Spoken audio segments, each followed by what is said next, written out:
谢谢，小心。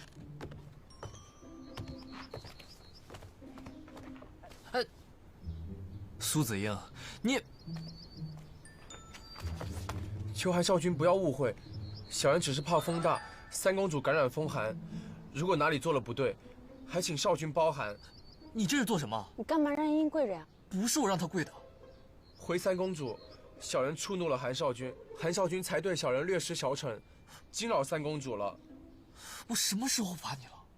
韩少君，您若对小人有不满，小人任打任罚。但是您千万不要误解我家公子对三公主的好意。我哪个字提到裴恒了？韩硕，裴恒送茵茵过来真的只是照顾我的。再说了，茵茵又乖又听话的，你不要总是把人想得这么坏，好不好？茵茵，你上车吧，我有话跟你说。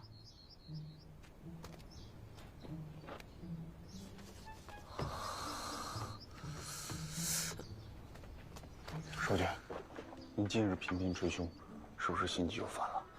不是心悸，是堵得慌。